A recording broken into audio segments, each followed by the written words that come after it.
A man goes missing, leaving no trace. He just was going into thin air. We had no clue where he might be. When leads run dry, police turn to psychic Sue Walker. Offer, reel down, deep ditch down. Is the missing man sending the psychic clues? I have to keep going south.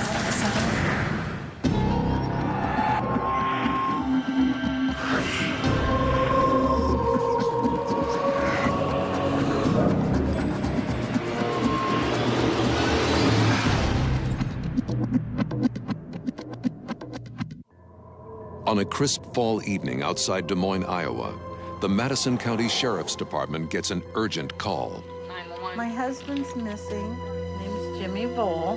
He's really sick, and we need to find him. Okay, well, we're gonna have someone come out there and meet with you. We were told he was supposed to pick up his wife from work. He never showed up. I'm waiting out there, and I'm waiting, and I'm waiting, and I'm thinking, oh, has he forgotten me? And I called around, called everybody that knew him that I could think of, and then called his parents. Jim's been missing for a little bit, and his brother, and I was wondering if he'd stopped down there. And there was no sign of him. As hours pass, Pat Vole becomes increasingly alarmed. This may be more than a forgetful husband. Jim is diabetic, and he'd forget to eat. Then his blood sugars would just bottom out, and he would become very confused. Pat thought perhaps that he hadn't taken his medicine and he didn't take it with him, so she had no clue where he might be. Jim had been working as a bell ringer for the Salvation Army at one of the stores in Des Moines that morning. Around noon, he took a little break, and that after that, nobody had seen him. Anytime you're dealing with an adult disappearance, the first thing you consider is, they disappeared because they wanted to. But nothing in Vole's background suggests he would just up and leave his life. Jimmy was a very family-orientated man. He good standing with the community. You just check all the leads. You go back to where he was last seen or last worked and try and make contact and try and follow their footsteps. Hopefully it won't be foul play, and they're missing on their own accord. The Sheriff's Department puts out an APB on Jimmy Vole and his vehicle. Members of the family and I searched by car and checked Madison County, and we did some other searching. We went further down into Winterset area where his mother lived. Soon, people throughout the community are on the lookout for the missing man. Jim Vole is here in picture only. The bell ringer disappeared, and Jim's sons go door to door trying to sell shops on posting their missing man sign. And within 2 hours, we had 2,000 flyers all over Des Moines. We've extended all our leads and found that Jimmy was not in or around DeSoto.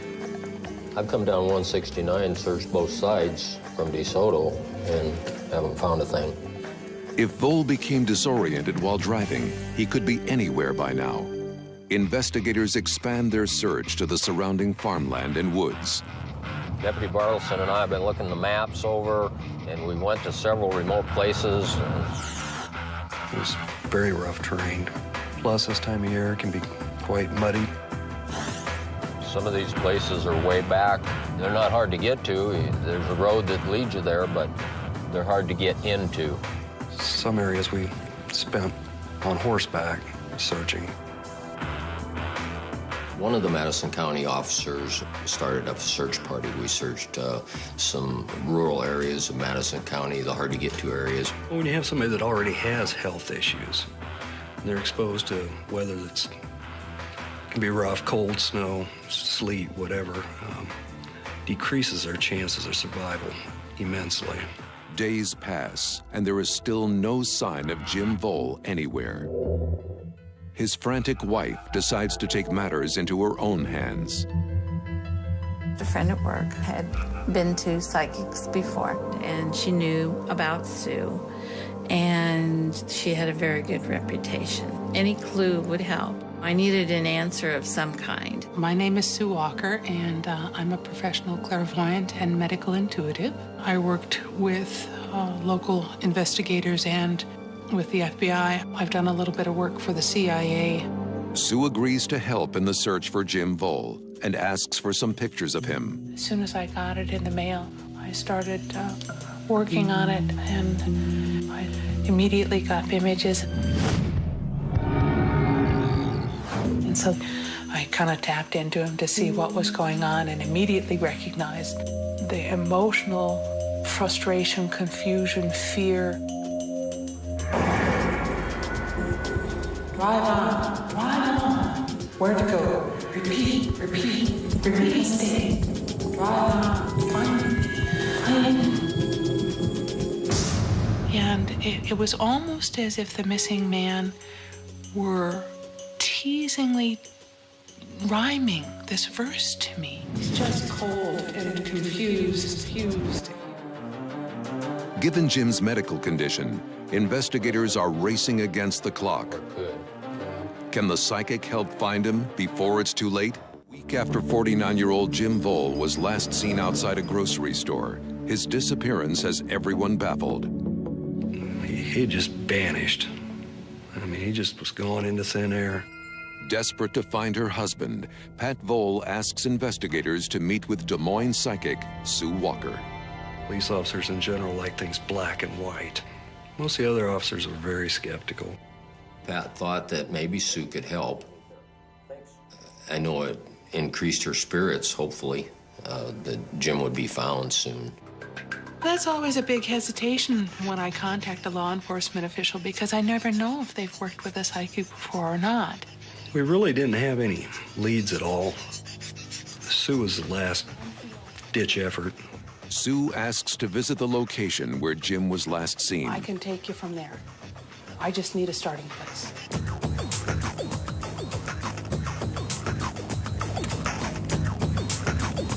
This is where he was last seen.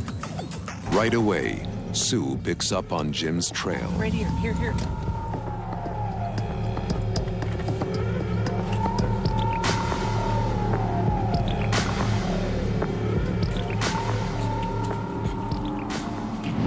Head south.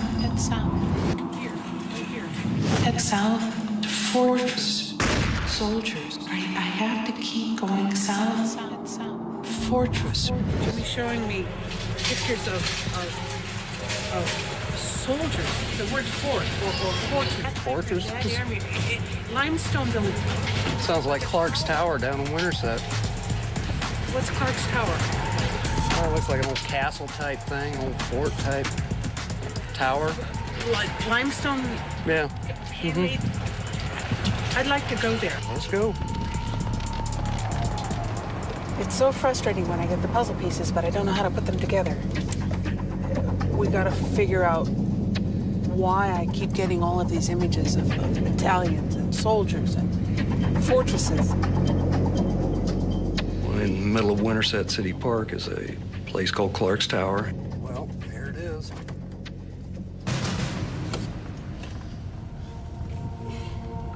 Wow. You're right, it does look like a fortress. You can go all the way to the top if you want. I think I better.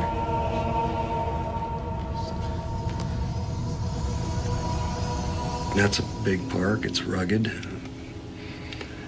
Somebody could easily disappear in there. Need some help? Yes, please. Thank you. Oh, wow. Here, good soldiers. Army post, dragoon. I don't know if it's a gift or a curse, but she's got something.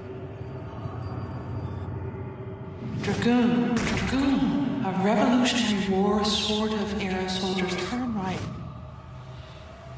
The image of the old-time soldiers, that infantryman image, the word dragoon, all of those keep coming stronger. When Sue started talking about the dragoons, first thing I thought of was a dragoon's trail. Is this south? Yeah, that's south. I have to go this way. I have to go this way. But Dragoon, the word Dragoon, the image of the soldiers. The psychic is clearly onto something. Just miles away, there's an historic byway named for cavalrymen once stationed there. Well, there's a Dragoon's Trail. You want to try that? Yes. Very, very frequently, the information comes to me in puzzle pieces. I'll get a snippet of information, and sometimes extremely detailed, and it won't make any sense to me. But when I tell the people who are asking me questions about what I'm seeing and what I'm picking up, it makes perfect sense to them. I wasn't quite sure what to expect. To me, she seemed a little bit like a bloodhound. I just really had the feeling that she was putting her heart and soul into this thing. He said south. We're heading the right direction. I know we are. He was trying to tell me that I needed to keep going in the direction and go farther than I first assumed. Well, here's a Dragoon's Trail up here. This is right. Somehow this is. You want to get out? Yeah. Let's, because I know that we're on the right track. This is it. Something about this is right. I remember seeing this because I remember at south. I remember seeing the word south prominently. And remember the brown sign when Jimmy was talking about the soldier and the fort? Sunrise, sunset, sunset. Sunset. There are images of sunsets. I keep wanting to go south, but then I want to turn west, too. So I knew that he had shifted from whatever this Dragoon image was and turned and headed west from there. When she first started talking about him traveling south and west, that was logical. 6 runs east and west. Well, it was our understanding that Jimmy's parents lived outside of our county to the south and the west. There was indications that he may have gone through that area. That feels right to me. I'd like to try that. I'll recognize whether or not Jimmy went that direction. Sue and Deputy Bartleson head west. But a call comes through that halts their search. Who was that? Where? Vole has been spotted at a gas station outside of Des Moines. Okay, we'll head over there. Had Sue's psychic compass missed the mark? The strange disappearance of Jim Vole is about to get even stranger. Just when Deputy Bartleson and psychic Sue Walker seem to be hot on the trail of missing man Jimmy Vole, investigators get urgent news. Where? Okay, we'll head over there. There was a report that Jimmy had been seen at a gas station in the Des Moines area. It did give a lot of people hope, thinking he was at least still in the area. They immediately head to the gas station. Well, here it is. Okay. Well, let's get out and check it out, but something doesn't feel quite right here.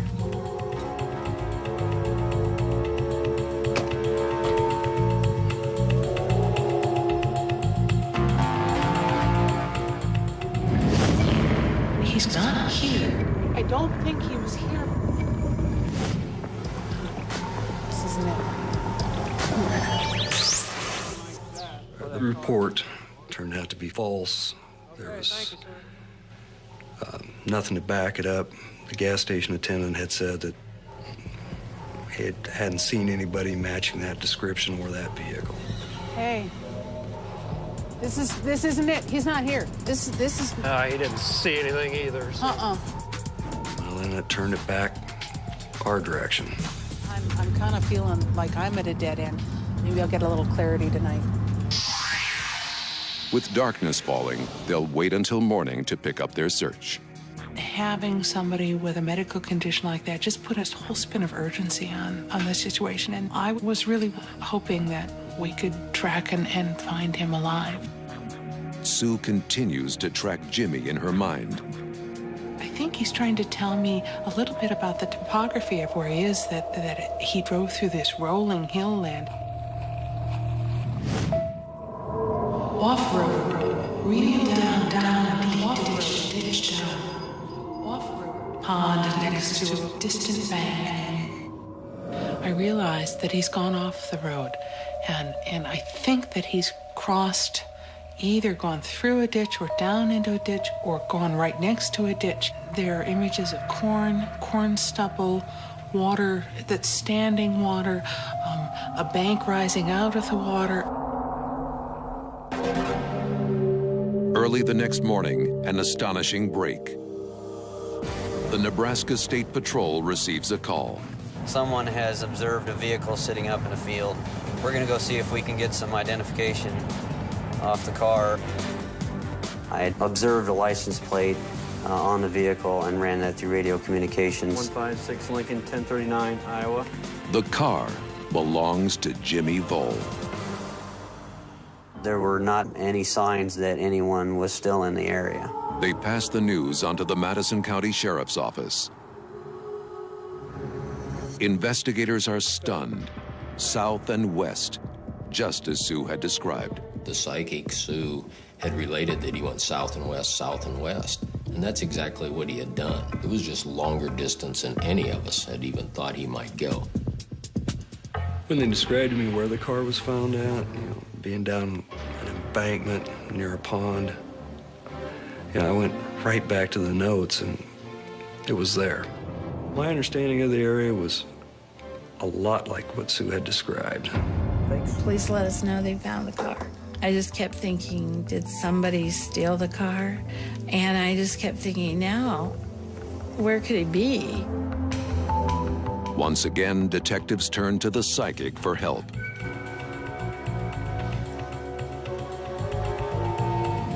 Metal. Find me. Orange sun, orange suit. Find me, dear metal. I wasn't sure what the something metal meant, but it felt like a cabin or a camper or a trailer. And then the orange suit. It showed me the side of somebody wearing something bright orange, like you would see an emergency worker's vest or a hunter's vest. Mourn for me. Pretty gravestone. Comfort pat. Jimmy was trying to tell me that he was no longer alive. As investigators pick up the search, an ominous new lead comes in from dispatch. 156 Lincoln, en route. We had received some information from a hunter who had come across a trailer. And I looked inside and had seen a body of a white male. The body of the white male had an Iowa driver's license, and that identification matched that of Jimmy Vole. Rescue personnel had responded to the scene so that we could take the body and perform an autopsy the following day. Pathologists indicated that Jimmy Vole had expired due to the weather conditions at the time, and also the lack of medication that he had not been taking. He had died of natural causes from a blood clot to his lungs. Investigators theorize that Vole became disoriented on his way home from work and started driving towards his parents' house. He was hurting for his medicine. He was not in good shape, but he must have just drove and drove and drove. Lost and confused as night fell, he must have sought shelter in the trailer. For the family, it was a great relief to them that it was over. We were grateful when they found him. Reviewing the case, investigators are amazed at the psychic's accuracy. Jimmy was then found in a trailer, a metal trailer, and she had described him being in metal by a hunter in that area. Of course, that time of year would be deer season, where in this state, as most others, are required to wear orange vests. After I got these details, I got to thinking back that the psychic Sue, she was right on this. During the Vole case, it was trying to decipher a code, or it was like trying to pull pieces out to put a puzzle together. I was very impressed. Reviewing it later, there were so many things that she was actually on. It was eerie to me. I think this could be a powerful tool for law enforcement cases like this, where everything else has failed.